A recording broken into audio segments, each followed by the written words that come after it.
আসসালামু আলাইকুম সবাইকে। আজকে আরেকটি নতুন ভিডিও নিয়ে আসলাম আলু কুমড়োর বড়ি দিয়ে রুই মাছের ঝোল। এর জন্য প্রথমে কড়াই নিয়ে এর ভিতরে দিয়ে দিব তেল। তেল গরম হয়ে আসলে এর ভিতর দিয়ে দিব কুমড়োর বড়ি। কুমড়োর বড়িগুলোকে লাল লাল করে ভেজে নিয়ে উঠিয়ে নিব। এর ভিতর দিয়ে দিব তেল। ম্যারিনেট করে রাখা রুই মাছের টুকরোগুলো এর ভিতরে দিয়ে লাল লাল করে ভেজে নিয়ে উঠিয়ে নিব। এরপর দিয়ে দিব পেঁয়াজ কুচি। তেল দিয়ে পেঁয়াজগুলোকে বাদামি কালার করে ভেজে নিয়ে এর ভিতর দিয়ে দেব মরিচ কুচি। পরিমাণ মতো পানি দিয়ে এর ভিতরে দিয়ে দিব মিক্সড মশলা, আদা বাটা, রসুন বাটা, জিরা বাটা, পরিমাণ মতো লবণ, মরিচের গুঁড়া, হলুদের গুঁড়া দিয়ে মশলাগুলোকে ভালোভাবে কষিয়ে নিয়ে এর ভিতরে দিয়ে দিব সিদ্ধ করে রাখা আলুগুলো দিয়ে ভালোভাবে নেড়েচেড়ে দিয়ে এর ভিতরে দিয়ে দিব পরিমাণ মতো পানি।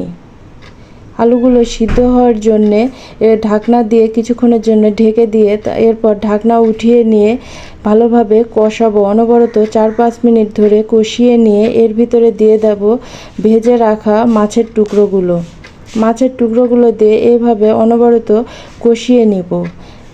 দেখব তরকারি থেকে যেন তেল বের হয়ে আসে। এরপর দিয়ে দিব পরিমাণ মতো পানি দিয়ে কিছুক্ষণ ঢাকনা দিয়ে ঢেকে এরপর ঢাকনা উঠিয়ে নিয়ে এর ভিতরে দিয়ে দিব ভেজে রাখা কুমড়োর বড়িগুলো যেন সিদ্ধ হয় এজন্যে আবার কিছুক্ষণের জন্যে ঢাকনা দিয়ে ঢেকে দিব। এরপর ঢাকনা উঠিয়ে নিয়ে এর ভিতরে দিয়ে দিব ভেজে রাখা জিরার গুঁড়ো দেওয়ার পর সুন্দর একটা কালার চলে আসছে। এরপর নামিয়ে নিব। দেখুন এভাবে তৈরি হয়ে গেল আলু কুমড়োর বড়ি দিয়ে রুই মাছের ঝোল। সবাই লাইক করবেন।